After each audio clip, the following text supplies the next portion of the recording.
요한복음 특강 77번째 시간입니다. 오늘은 요한복음 16장 13절에서 18절까지 말씀드리도록 하겠습니다.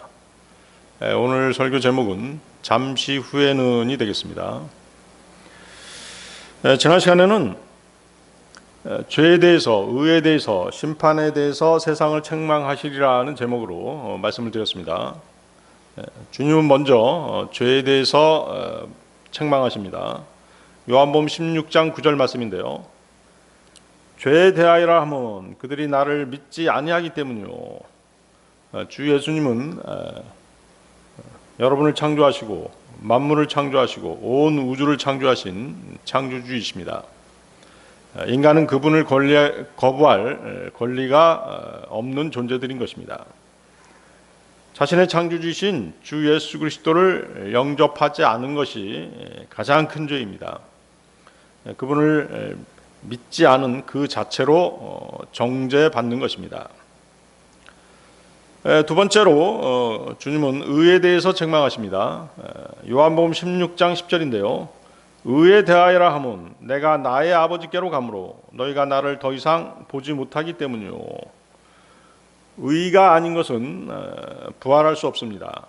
의가 아닌 것이 부활한다고 해도 그들은 다시 심판을 받고 영원한 멸망으로 떨어지게 될 것입니다. 예수 그리스도의 부활은 단순히 죽음을 이긴 기적이 아니었습니다. 그것은 그분의 삶과 죽음이 하나님 앞에서 완전히 의로웠음을 공식적으로 선언하신 그런 사건이었습니다. 죄 없으신 그리스도께서는 사망에 매일 이유가 없으셨죠.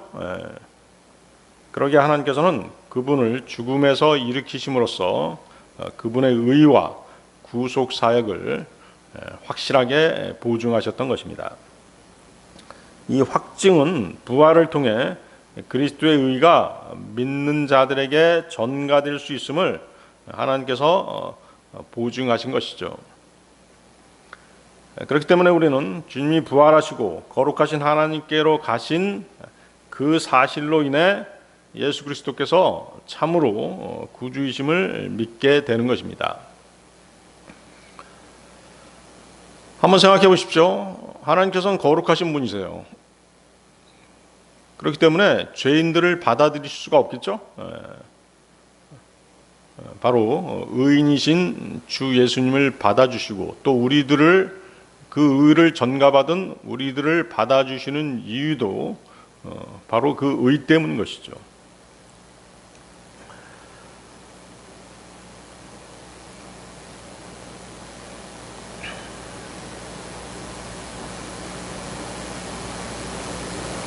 자, 세 번째는 세상 통치자인 마귀가 심판받은 것으로 인해서 주님은 세상을 책망하십니다.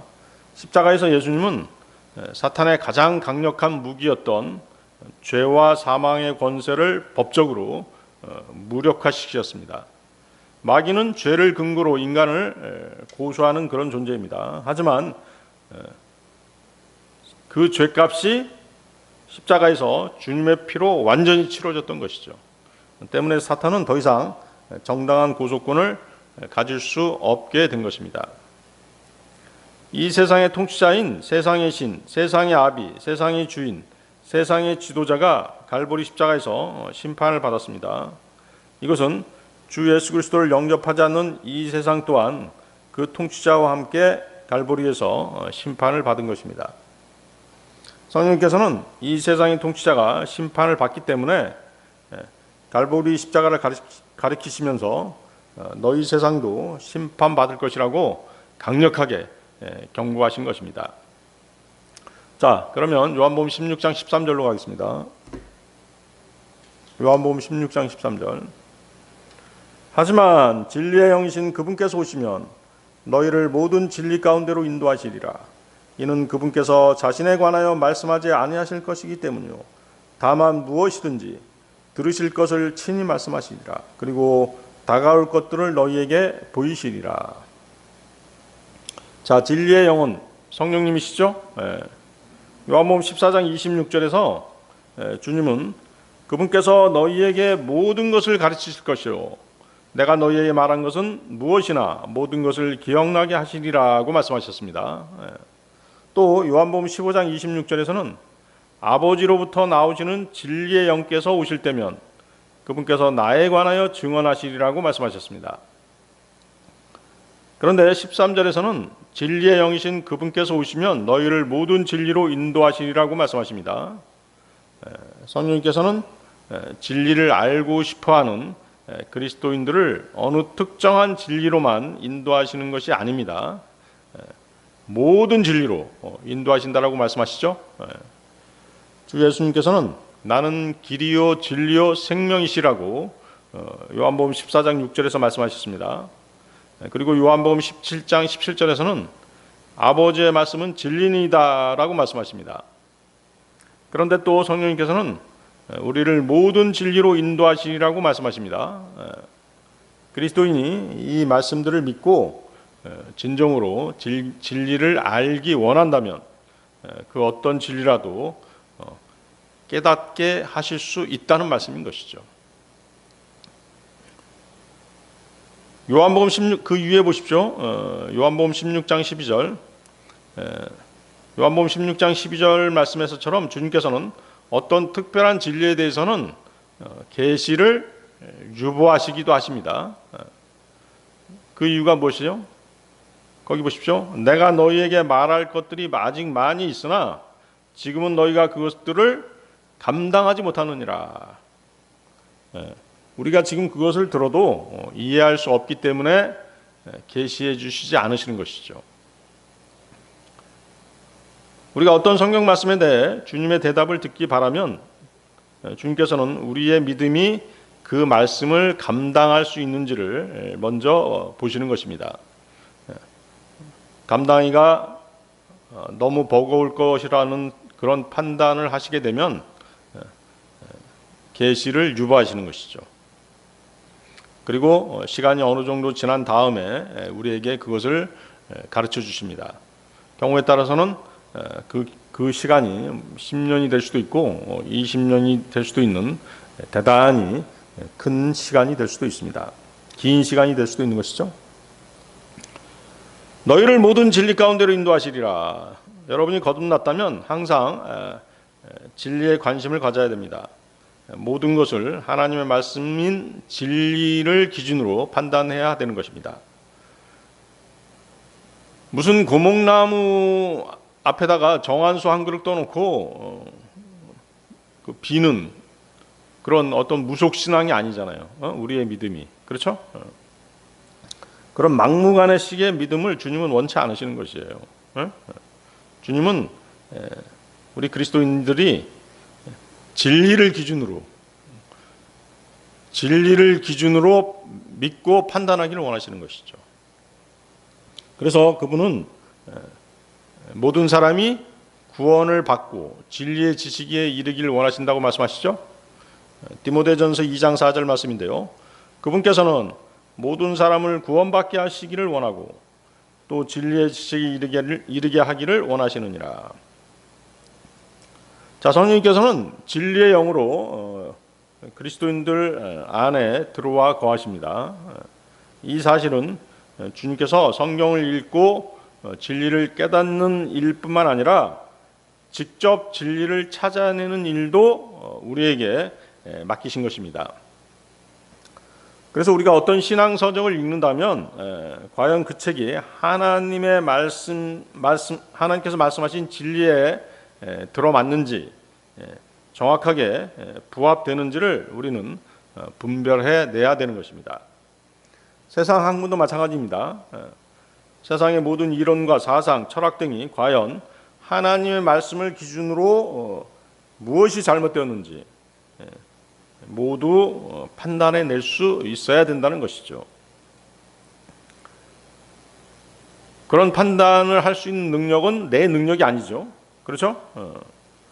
내 안에 계신 성령님께서 성경 말씀을 기준으로 올바른 판단 능력, 분별 능력을 주시는 것입니다. 이렇듯 성령님께서는 우리를 모든 진리로 인도하십니다. 그리고 진리를 기준으로 판단하게 하시는 것입니다. 또 진리에 따라 생각하게 하십니다. 진리에 순종해서 살도록 하실 것입니다. 진리에 순종하지 않고 타협하거나 비진리를 따른다면 성령님께서는 그 사람을 책망하실 것입니다. 그 책망은 징계로 나타나는 것입니다. 더욱 두려운 것은 뭐냐면 진리를 알면서도 그 진리를 기준으로 살지 않게 되면 더 이상 진리를 계시해 주시지 않는다는 것이에요. 그것이 가장 두려운 일인 것이죠. 디모데후서 4장 3절 4절 말씀인데요. 이는 그때가 올 것이기 때문이니 그들이 건전한 교리를 견디지 못할 때라. 반면에 그들은 귀가 가려워서 자신들의 정욕들에 따라 자신들에게 선생들을 쌓아두리라. 그리고 그들은 자신들의 귀를 진리로부터 돌이킬 것이며 지어낸 이야기들로 돌리리라. 자신의 육신이 원하는 말만 듣는다는 것이죠. 과거도 그랬고 지금도 그렇죠. 그래서 진리를 알고도 불순종하거나 타협하게 되면 구원받지 않는 사람들의 이론과 사상에 귀를 내주게 되는 것입니다. 그리고 그들을 따르게 되는 것이죠. 하나님의 자녀가 세상 사람들, 마귀의 자식들을 따라서 살아가면 안 되겠죠? 성령님의 음성에 대한 반복적인 거절은 마음의 완고함으로 이어지게 되어 있는 것입니다. 히브리서 3장 7절 8절 말씀인데요. 히브리서 3장 7절 8절 말씀. 그러므로 성령님께서 말씀하시는 대로니라. 오늘 너희가 그분의 음성을 듣는다면 너희의 마음을 완악하게 하지 말지니 격분시켰을 때와 같이 곧 광야 가운데 있던 시험의 날과 같이 하지 말라. 광야를 통과하던 이스라엘 백성들이 그랬죠. 그들은 하나님의 말씀을 계속해서 반복적으로 거부했던 것입니다. 그렇기 때문에 대부분의 사람들이 가나안 땅에 들어가지 못하고 광야에서 죽고 말았던 것입니다. 히브리서 12장 6절인데요. 이는 주께서 사랑하시는 자를 친히 징계하시고 그분께서 받아들이시는 모든 아들마다 채찍질하시기 때문이라. 징계로 나타나는 성령님의 책망은 그가 아들이기 때문입니다. 징계의 목적은 정죄가 아니라 회복시키기 위해서인 것이에요. 고린도전서 11장 32절입니다. 고린도전서 11장 32절.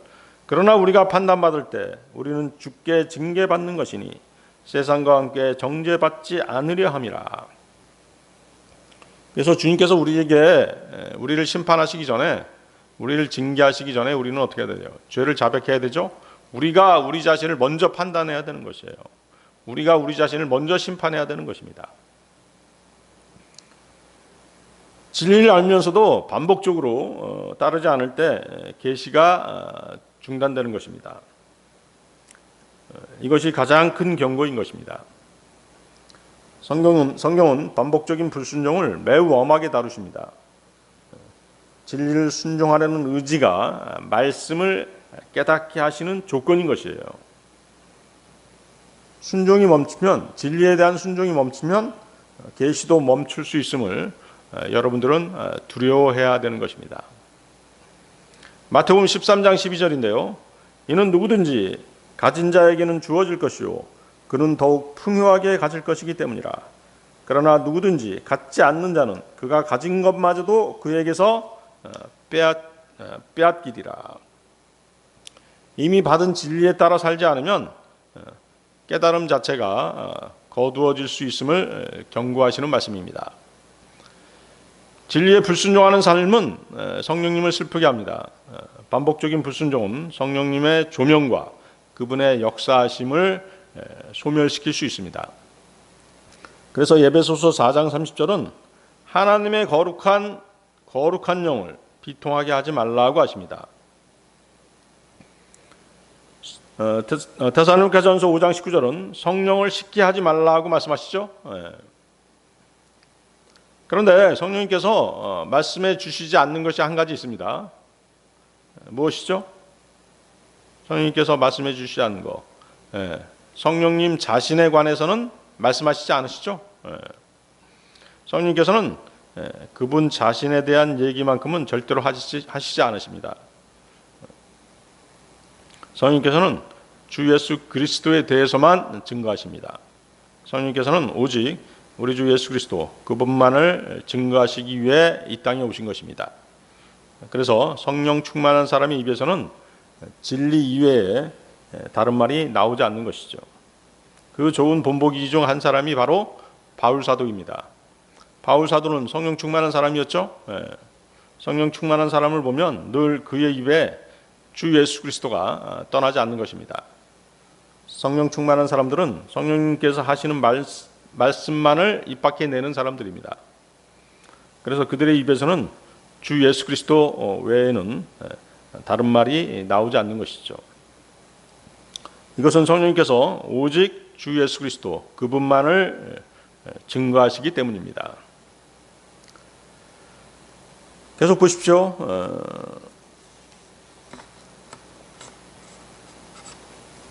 무엇이든지 그분께서 들으실 것을 친히 말씀하시리라.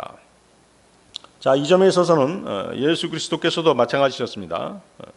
요한복음 15장 15절을 보면 주님은 이는 내가 나의 아버지께 들은 모든 것을 너희로 하여금 알게 되도록 하였기 때문이라고 말씀하시죠. 아버지께로 들은 것, 하나님 아버지께로 들은 것을 우리에게 전해주신 것이에요. 그래서 모든 그리스도인은 무엇이나 들은 것, 성경을 통해서 들은 모든 것을 말해야 되는 것입니다. 말씀 밖으로 넘어가서는 안 되는 것이죠. 성경 말씀에 인문학을 섞는다든가 철학이나 기타 세상 학문과 사상을 혼합해서 진리인 것처럼 흉내를 낸다면 그는 주 예수님께 영광을 돌리는 사람이 결코 아닙니다.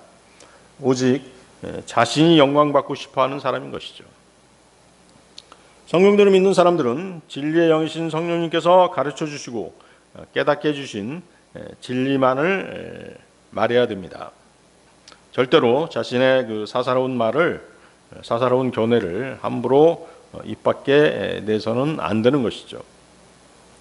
우리가 신학대학 교수라고 하는 사람들, 또 신학자들, 그리고 강단에 서서 설교하는 목사들을 의심하는 이유가 있죠. 그들이 함부로 자신들의 사사로운 생각을 짓거리기 때문입니다. 진리가 아닌 것을 진리로 포장해서 말하기 때문인 것이죠.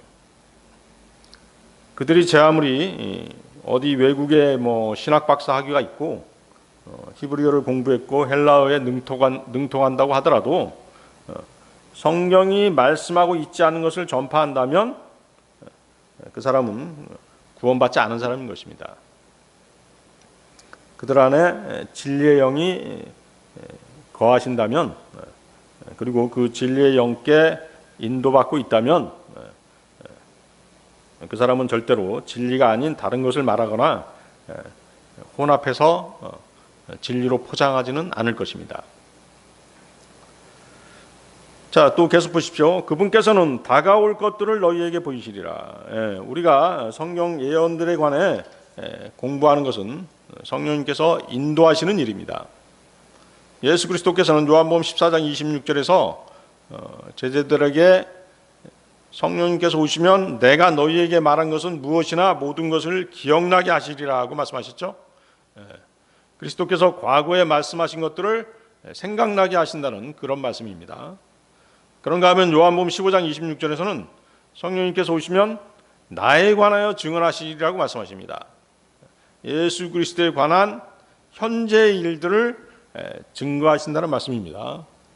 그런 다음 여기 요한복음 16장 13절에서는 다가올 것들, 즉 장래의 일들을 가르쳐 주실 것이라고 말씀하십니다. 그래서 대부분의 그 서신서가 다가올 일들에 관한 많은 것들을 상세하게 기록하고 있음을 우리는 알 수 있습니다. 그래서 장래 일들, 다가올 일들에 관해서 가장 많이 기록된 서신서가 무엇이죠? 요한계시록이죠. 그렇습니다. 요한계시록은 이 다가올 일들로 아주 가득 차 있습니다. 그래서 요한계시록의 그 첫 구절을 보면 예수 그리스도의 계시라, 이 계시는 하나님께서 그분의 종들에게 반드시 속히 일어날 일들을 보이시려고 그에게 주신 것이요.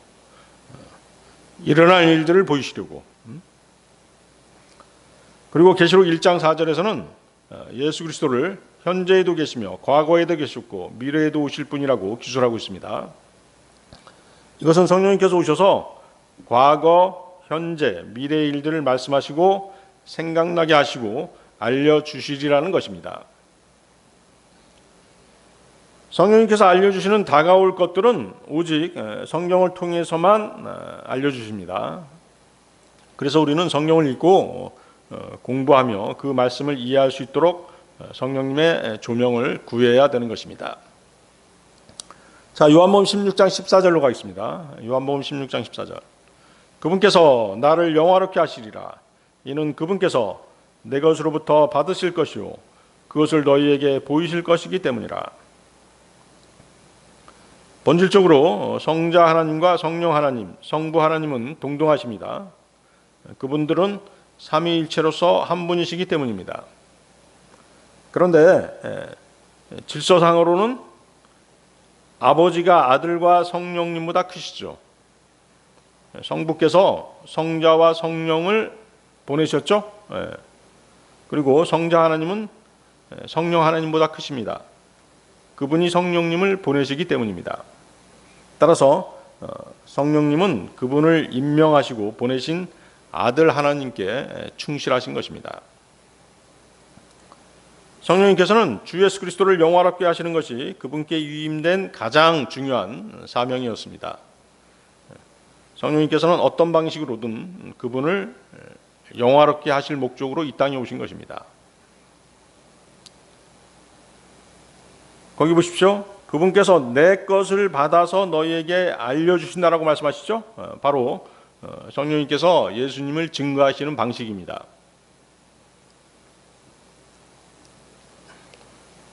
그리고 이 일은 오직 성령님께서만 하실 수 있으신 일이죠.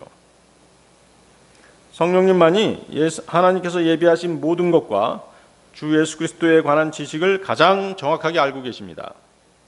또 가장 정확하게 전달해 주실 수 있으신 분이십니다. 삼위일체 하나님으로서의 위상을 가지신 분만이 하나님의 뜻과 목적을 소상히 아실 수 있는 것이죠. 그러기에 그 일들을 전하셔서 주 예수님께서 영광을 받으실 수 있게 하시는 것입니다. 그 일들을 예수님으로부터 받아서 알려주시는 것이죠. 고린도전서 2장 9절에서 11절 말씀입니다. 고린도전서 2장 9절에서 11절 말씀. 그러나 기록된 바와 같으니 하나님께서 그분을 사랑하는 자들을 위하여 예비하신 것들은 눈이 보지 못하였고 귀가 듣지도 못하였으며 사람의 마음속에 들어온 적도 없었느니라 하였도다. 그러나 하나님께서 그분의 영으로 우리에게 그것들을 계시하셨느니라. 이는 성령님께서는 진정 모든 것들 곧 하나님의 깊은 것들까지도 살피시기 때문이라. 그런즉 사람에게 속한 것들을 자신 안에 있는 사람의 영을 제외하고 어떤 사람이 알겠느냐. 바로 그와 같이 하나님께 속한 것들을 어떤 사람도 모르나 오직 하나님의 영께서만 아시느니라. 거기 9절 보십시오. 고린도전서 2장 9절은 이사야서 64장 4절을 인용했습니다. 고린도전서 2장 9절 11절 보시기 바랍니다. 9절이 바로 이사야서 64장 4절을 인용한 것입니다. 하나님께서 그분의 사랑하는 자녀들을 위해 예비하신 것을 그분의 영으로 계시하셨다고 말씀하시죠. 우리는 보고 듣고 마음으로 그것을 알 수 있는 것입니다. 우리의 능력으로 아는 것이 아니라 하나님의 영, 그렇죠? 성령님을 통해 아는 것이죠. 성령님이 아니고서는 그 누구도 저와 여러분에게 성경에 담긴 깊은 뜻을, 진리의 깊은 뜻을 설명해 주시지 못하는 것입니다. 마태복음 16장 17절인데요. 바요나 시몬아 너는 복되도다. 이는 살과 피가 그것을 너에게 계시한 것이 아니요 오직 하늘에 계신 나의 아버지께서 계시하신 것이기 때문이라. 요한복음 14장 26절에서도 그러나 아버지께서 나의 이름으로 성령이신 위로자를 보내시리니 그분께서 너희에게 모든 것들을 가르치실 것이요 내가 너희에게 말한 것은 무엇이나 모든 것들을 기억나게 하시리라. 그래서 우리가 성령님의 인도하심을 받지 않고서는 하나님의 말씀에 담긴 진리를 전혀 알 수가 없는 것입니다. 자, 요한복음 16장 15절로 가겠습니다. 요한복음 16장 15절. 아버지께서 가지고 계시는 모든 것들은 내 것이라. 그러므로 내가 말하기를 그분께서 내 것으로부터 취하실 것이요 그것을 너희에게 보이실 것이라 하였느니라. 자, 아버지께서 가지신 것을 아들 하나님이 가지고 계시고 그것을 다시 누구에게?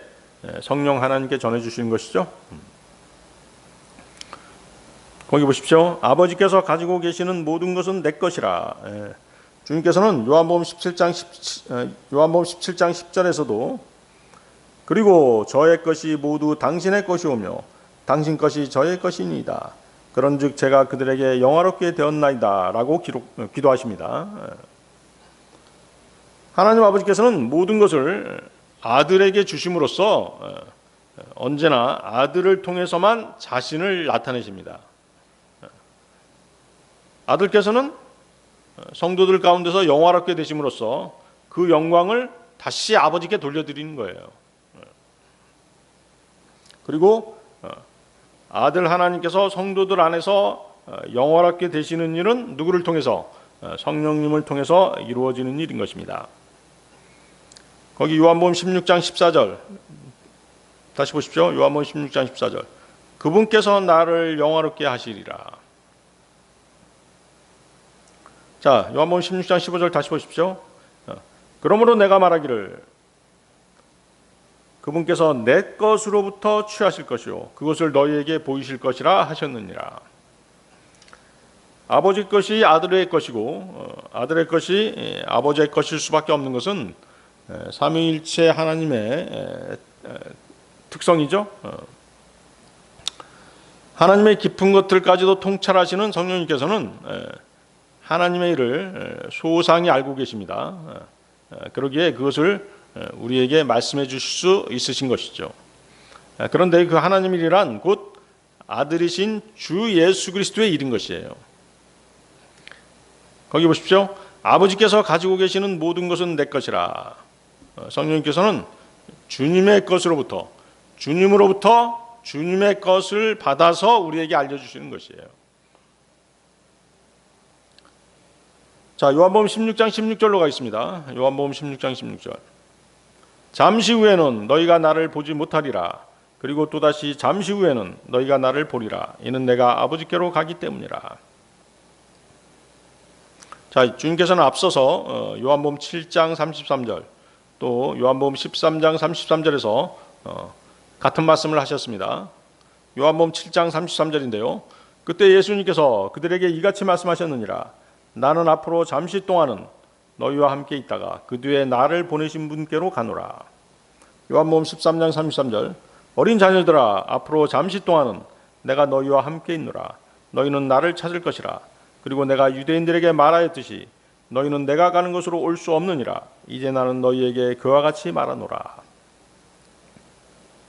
자, 주님께서는 잠시 후에는 너희가 나를 보지 못하겠고 라고 말씀하십니다. 그것은 그분께서 잡히시고 십자가에 죽으실 것을 가리키시는 말씀이죠. 계속 보십시오. 또 잠시 후에는 너희가 나를 보리라고 말씀하시죠. 이것은 뭐예요? 그분의 부활을 말씀하신 것이죠.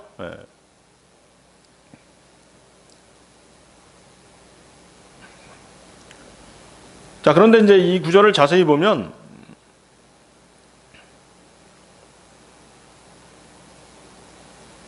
단순히 그 부활해서 제자들이 그분을 본 그 순간이 어땠어요? 긴 시간이 아니잖아요. 그렇죠? 긴 시간이 아니죠. 그러니까 여기서 말씀하시는 부활해서 너희들이 나를 볼 것이다. 그것만을 한정해서 말하는 것은 아니세요. 그러면 어떻게? 그렇죠? 그분이 다시 영으로 구원받은 그리스도인들 안에 들어오시잖아요. 그렇죠? 그러니까 부활하셔서 부활 승천하신 다음에 성령님을 보내시죠. 그 성령님을 통해서 영으로 제자들 안에 들어와서 영원히 제자들로 하여금 그분을 볼 수 있게 하신다라고 하는 그 깊은 의미가 들어있는 말씀인 것이죠. 아시겠죠? 그래서 제자들은 어때요? 우리들도 마찬가지지만 성령 안에서 확신을 가지고 그분을 보는 것이죠. 아, 우리 안에 성령님이 계시구나. 그분께서 우리 안에 계시는구나는 그 확신 가운데 우리가 믿음 생활을 할 수 있는 것이에요. 자, 제자들이 다시 주님을 보게 되는 이유를 주님께서는 내가 아버지께로 가기 때문이다 라고 설명하시죠. 주님께서는 아버지께로 가셔서 구속사역을 완전히 성취하시고 영광을 받으십니다. 그리고 성령님을 통해 제자들에게 자신을 드러낼 수 있는 근거가 마련되어 있음을 말씀하신 것입니다. 다시 말해서 주님께서 아버지께로 가신다는 것은 단순한 이별이 아닙니다. 그분의 사명을 완수하시고 영광을 받으시고 그 결과 제자들 안에 내주하시는 성령님을 통해서 더 분명하게 주님을 볼 수 있게 하겠다라고 하는 그 약속인 것이죠. 너희가 나를 보리라는 말씀은 단순히 본다는 것 이상의 의미를 가지고 있습니다. 주님께서 고난을 받으시고 죽으시는 것을 본 사람들이 잠시 후에는 아버지께로 가시는 영광의 주님을 봄으로써 그 영광이 그들의 영광이 되는 것이에요. 자, 주님께서는 어때요? 우리를 영화롭게 하시겠다고 약속하셨죠? 그렇죠? 우리를 영광스러운 그분의 몸과 같이 변모시켜 주시겠다고 약속하셨죠? 바로 그거하고 똑같은 것이죠. 그분이 영광을 받음으로써 그분의 영광이 우리의 영광이 되는 것입니다. 그래서 이것은 많은 아들을 영광에 들어가게 하시려는 주 하나님의 사명을 완수하신 것이나 마찬가지인 것이죠.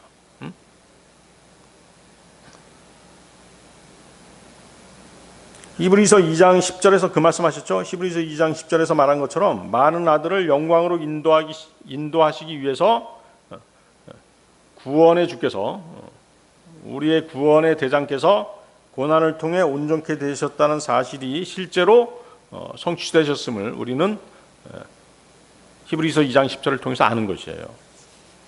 자, 히브리서 2장 10절 한번 보십니다. 히브리서 2장 10절. 이는 모든 것들이 자신을 위하여 존재하게 하시고 자신에 의하여 존재하게 하시는 그분께서는 많은 아들들을 영광으로 데려가시는 일에 있어서 그들의 구원의 대장을 순환들을 통해 완전하게 하시는 것이 합당했기 때문이라. 자, 주님께서는 그 고난들, 순환들을 통해서 완전하게 되셨다라고 말씀하시죠. 마찬가지예요. 우리 그리스도인들도 고난을 통해서 그분을 닮아가는 것이죠.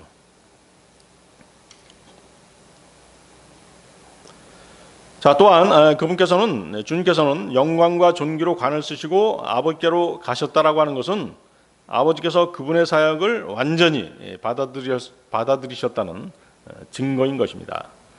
이것이 제자들에게는 주님께서 약속하신 말씀이 반드시 이루어진다는 확신을 갖게 한 그 이유 중 하나였던 것입니다. 주님께서는 내가 다시 와서 너희를 내게로 맞아들이겠다라고 요한복음 14장 3절에서 약속하셨습니다. 제자들은 이미 영광 가운데 들어가신 주님을 봄으로써 앞으로 소망을 가지고 믿음 생활을 할 수 있게 된 것이죠. 그렇죠? 요한복음 14장 3절 보십시오. 다시 요한복음 14장 3절. 그리고 만일 내가 가서 너희를 위하여 한 처소를 예비한다면 나는 다시 올 것이요 너희를 나 자신에게로 맞아들이리라. 이는 내가 있는 곳에 너희 또한 있게 하려 함이라. 자, 이 말씀을 통해서 우리는 예수 그리스도께서는 지금 그분이 처소를 마련하면 다시 오신다고 그랬잖아요. 그러니까 바로 그것은 뭐예요? 재림이죠? 그렇습니다. 그래서 이 말씀, 요한복음 14장 3절 말씀은 그분의 재림에 관한 말씀이라는 것을 알 수 있는 것입니다. 같은 의미로 주 예수 그리스도께서 영광 중에 아버지께로 가셨다는 사실은 히브리서 10장 37절의 말씀인데요. 이는 앞으로 잠시 후에는 오실 분께서 오실 것이요 지체하지 아니하실 것이기 때문이라는 말씀으로 우리로 하여금 주님의 재림을 소망하게 하실 것이라는 그 말씀을 다시 한번 증거해 주시는 것이죠.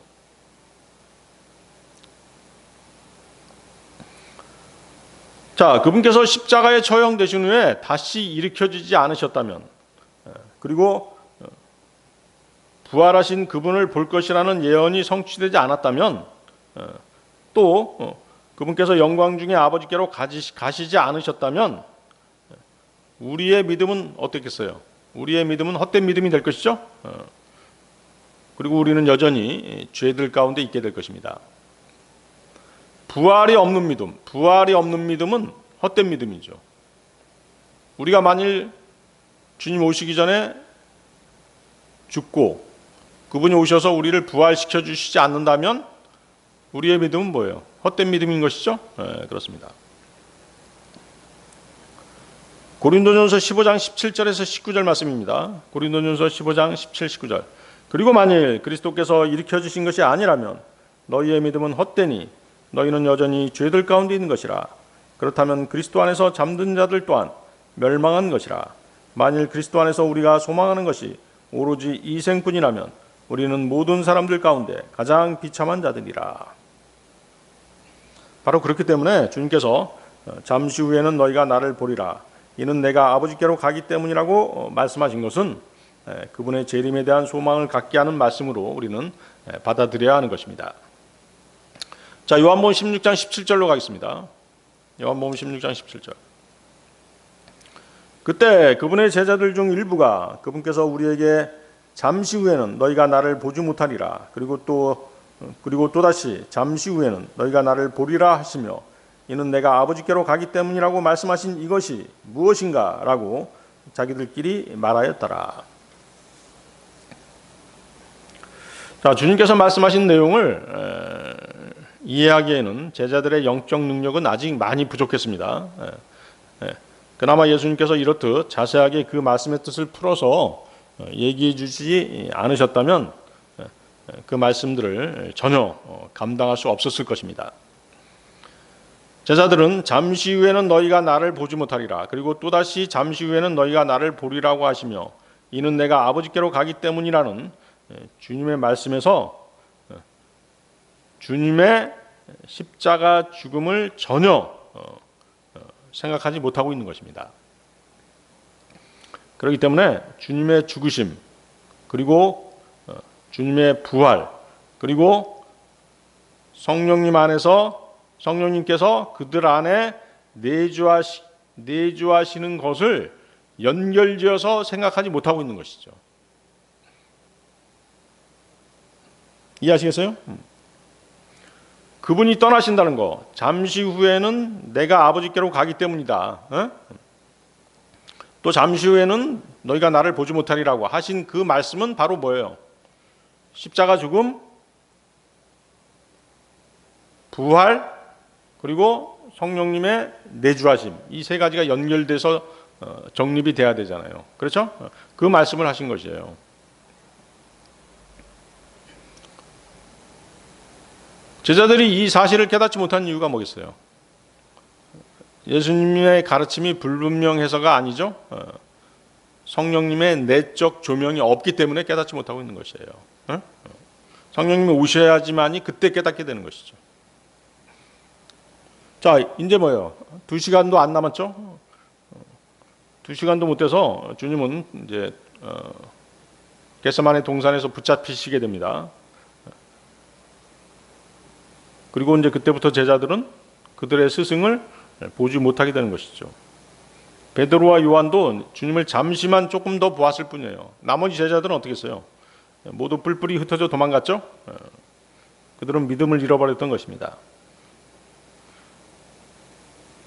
엠마오로 가는 두 제자들의 이야기는 당시 주님을 따르던 자들의 주님을 따르는 자들이 공통적으로 어떤 생각을 품고 있었는지를 우리로 하여금 알 수 있게 합니다. 누가복음 24장 21절입니다. 누가복음 24장 21절.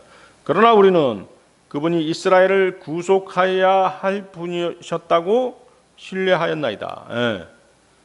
그분이 이스라엘을 구속하셔야 할 분이라고 신뢰하였나이다. 자, 유대인들 제자들이라도 어때요? 유대인들이 생각하고 있는 게 무엇인지 알 수 있죠? 이스라엘의 구속이었죠. 로마로부터의 해방이었죠. 그렇죠? 그것을 더 소중하게 생각하고 있었던 거예요. 응? 혼의 구원 이것보다도 이스라엘의 구속, 로마로부터 해방, 이것을 더 소중하게 생각하고 있었던 것이죠. 그렇기 때문에 어때요? 주님이 죽으심으로써 그 소망이 다 끊어져 버린 것이죠. 이걸로 끝났구나 이렇게 생각한 거예요. 그들은 주님의 부활을 믿지 않았던 것이에요. 그렇죠? 그래서 당시 그들의 마음 상태가 어땠는지를 잘 나타내주고 있는 것입니다. 그들은 의심이라고 하는 어둠 가운데 머물러 있었던 것이죠. 믿음의 눈으로 그리스도를 볼 수 없었습니다. 그러나 그들이 실제 눈으로 그리고 또 영적으로 주님을 보지 못했던 상태는 오래 가지는 않았습니다. 잠시 후에, 즉 주님께서는 사흘 후에 십자가에서 죽으신 후 사흘 후에 부활하셨죠. 그리고 그들에게 나타나셨습니다. 또 잠시 후에 주님은 그들의 눈앞에서 하늘로 승천하셨던 것이죠. 그 후에 그들에게는 그들의 주님이시자 하나님이신 분을 영적으로 보지 못하게 되는 일은 다시는 없었습니다. 주님께서 영으로 구원받은 성도들 안에 내주하셨기 때문인 것이죠. 고린도후서 13장 5절이죠. 고린도후서 13장 5절. 너희가 믿음 안에 있는지 스스로 점검하고 너희 자신을 입증하라. 너희가 버림받은 자들이 아니라면 예수 그리스도께서 너희 안에 계신 것을 너희 자신이 모르겠느냐? 여러분들 다 알고 계시죠? 성령님께서 여러분들 안에 계신 것을 느끼시고 계시잖아요. 자, 한편 제자들은 예수님의 떠나심을 그분의 사명의 완성이 아니라 실패로 그렇게 생각하는 제자들도 있었습니다. 그들의 눈에는 여전히 십자가가 왜 영광인지에 대한 의식이 전혀 없었던 것이죠. 주님의 부활은 십자가 없이는 이해하기 어려운 구조입니다. 그렇죠? 이 점에서 요한복음 16장 17절은 제자들의 연약함을 드러내는 그런 구절이 되겠습니다. 성령께서 오셔야만 주님의 말씀을 온전히 이해할 수 있음을 보여주는 그런 구절이 되겠습니다. 16장 17절 계속 보십시오. 사실 주 예수 그리스도께서 아버지께로 가신다는 사실을 제자들이 받아들이기는 아주 쉽지 않았습니다. 그 당시 유대인들은 예수 그리스도를 메시아로 인정하지 않았죠. 그렇기 때문에 십자가에 넘겨준 것이잖아요. 단지 제자들만이 그분을 메시아로 받아들이고 있었을 뿐이에요. 그런 상황에서 메시아가 그들을 떠난다는 것은 상상하기 어려운 그런 일이었던 것이죠. 이러한 제자들의 생각은 요한복음 12장 34절에서 이스라엘 백성들의 질문에 잘 드러나고 있습니다. 요한복음 12장 34절. 백성이 그분께 반응하기를 우리가 율법에서 들은 바는 그리스도께서 영원토록 거하신다는 것이니이다. 그런데 어찌 당신께서는 인자가 위로 들려야만 한다라고 말씀하시나이까? 이 인자는 누구시니까 하였더라. 자, 이 질문은 이제 제자들의 질문은 아니었습니다. 하지만 메시아에 대한 그 당시 사람들의 일반적인 생각을 잘 드러내주고 있는 그런 질문이죠. 그들 이스라엘은 메시아께서 오시면 영원히 자신들과 함께 하신다는 생각으로 가득 차 있었던 것이죠. 구약 시편 72편 17절에 그런 말씀이 있죠. 시편 72편 17절인데요. 그의 이름이 영원토록 존속하리이다. 그의 이름이 해가 존재하는 한 지속되리이다. 또 사람들이 그의 안에서 복을 받으리이다. 모든 민족이 그를 복된 자라 부르리이다. 예. 사실 이 말씀은 이제 재림 관련 구절이에요. 하지만 그들은 주님께서 고난을 거쳐 영광에 들어가신다는 그 사실을 알지 못했던 것이죠. 메시아가 오시면 이스라엘을 로마의 속박에서 구출하시고 로마의 식민지 상태에서 그들을 구원하실 것이라고, 또 그리고 주님께서 자신들과 함께 만방을 다스리실 것이라고 그렇게 믿고 있었던 거예요. 십자가를 전혀 생각하고 있지 않았죠.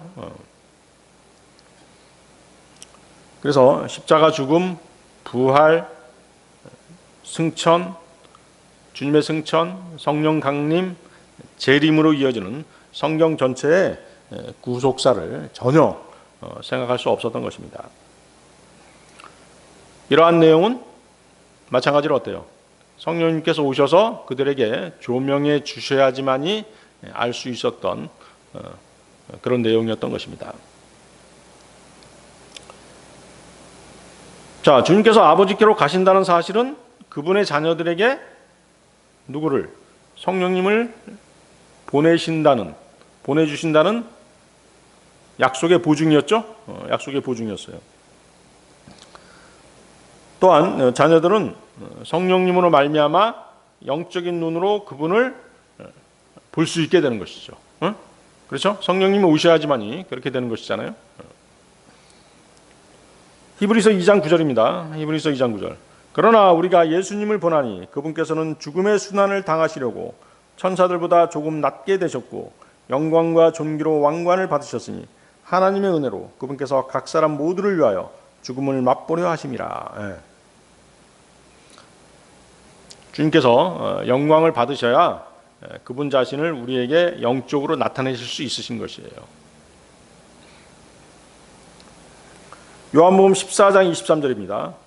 만일 어떤 사람이 나를 사랑한다면 그는 나의 말들을 지킬 것이요 나의 아버지께서 그를 사랑하실 것이라.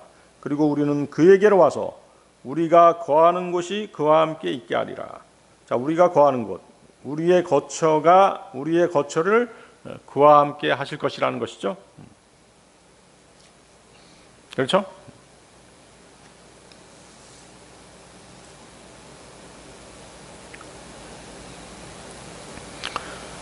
주님이 아버지께로 가신다는 것은 그분이 우리를 아버지 집으로 인도해 가실 만한 자격이 있으시기 때문이죠.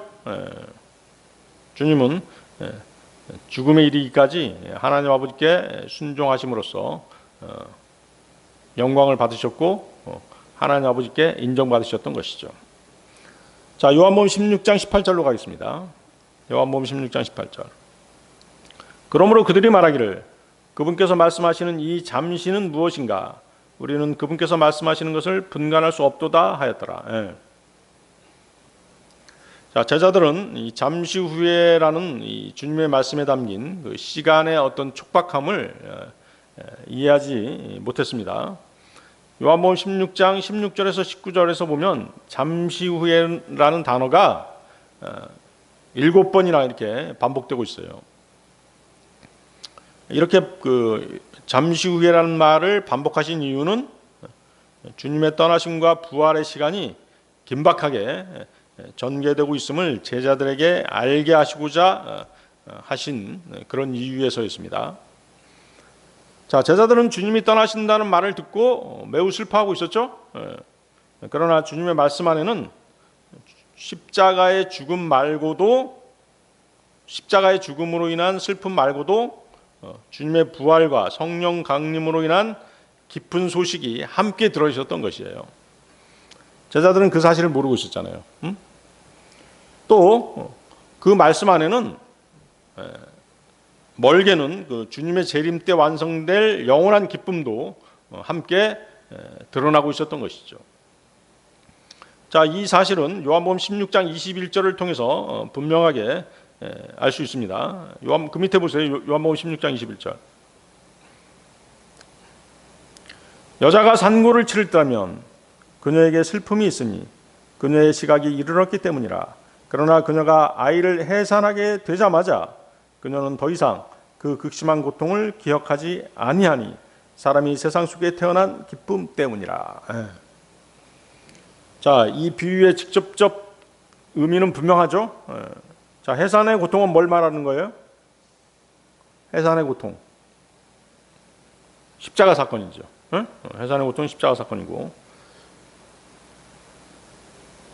십자가 사건으로 인해서 어때요?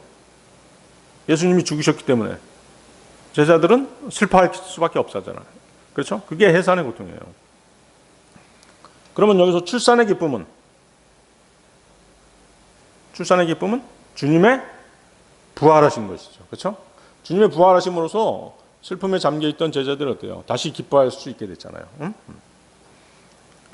그렇지만 자, 이 해산의 고통과 출산의 기쁨은 이런 그 십자가 죽음과 부활의 의미도 있지만 신구약 전체에서 반복되는 종말론적인 이미지, 환란, 그리고 죽은 자들의 부활과 재림, 구속을 나타내는 그런 비유인 것이죠. 이사야서 26장 17절 19절 말씀입니다. 이사야서 26장 17절 19절 말씀. 마치 아이를 가진 여자가 그녀의 해산의 때가 가까이 다가와서 통증 가운데 있으면서 그녀의 산통들 중에 소리 지르는 것처럼 오 주여 이와 같이 저희가 당신의 목전에서 그러하였나이다. 슬픔 가운데 있었다는 것이죠. 또 환난 가운데 있었다는 것이에요. 저희는 아이를 가졌고 저희가 아픔 가운데 있었나이다. 저희가 마치 바람을 출산하는 것 같았나이다. 소망이 없었다는 것이죠. 저희는 땅에서 어떤 구출도 이루지 못하였나이다. 또한 세상의 거주자들도 쓰러뜨리지 못하였나이다. 당신의 죽은 사람들이 살아나리니 저의 죽은 몸과 함께 그들이 일어나리이다. 티끌 속에 거하는 너희여 깨어나서 노래하라. 이는 당신의 이슬이 풀잎들의 이슬 같고 땅이 죽은 자들을 내놓을 것이기 때문이다. 그런 슬픔 가운데 있다가 뭐예요? 또 환란이 그치고 부활하게 되는 것까지 이렇게 이 말씀은 예언하고 있는 것이죠. 그것이 뭐예요? 출산의 고통과 해산의 기쁨이죠.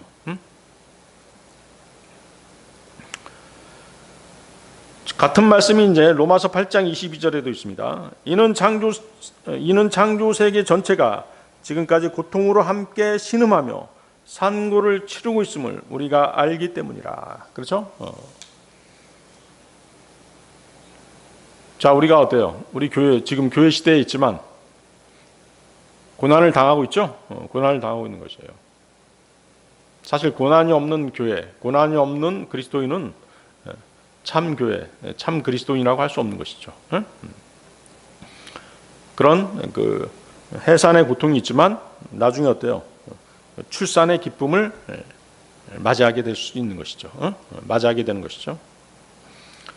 그래서 요한복음 16장에서 주님이 말씀하신 잠시 후에는 십자가의 죽음과 부활 사이에 놓인 하나님께서 정하신 짧고 제한된 시간을 가리킵니다. 그것이 1차적인 의미죠. 그래서 이 시간은 제자들에게는 이해할 수 없는 슬픔의 시간이었습니다. 그러나 그것은 계속되는 슬픔은 아니었죠. 주님께서 16장 21절에서 사용하신 해산의 비유는 고난이 길게 지속된다기보다는 고통 이후에 찾아올 확실한 기쁨을 드러내기 위한 것이었죠. 고통이 지속된다는 말씀이 아니었잖아요. 해산의 고통은 아기가 태어난 기쁨으로 인해 더 이상 기억되지 않는 것이죠. 따라서 부활로 시작된 기쁨은 모든 슬픔을 삼켜버리는 새로운 기쁨인 것입니다. 이러한 원리에 비추어서 교회는 그리스도의 초림과 재림 사이, 지금 이 교회 시대죠. 여전히 어때요? 고난을 당하고 있죠. 고난을 당하고 있습니다. 하지만 그 고난은 부활하신 예수님의 생명에 참여하는 그런 고난인 것이죠. 그 고난은 주님의 부활로 시작된 새 생명의 질서를 향해 나아가는 그런 과정에 있는 것입니다.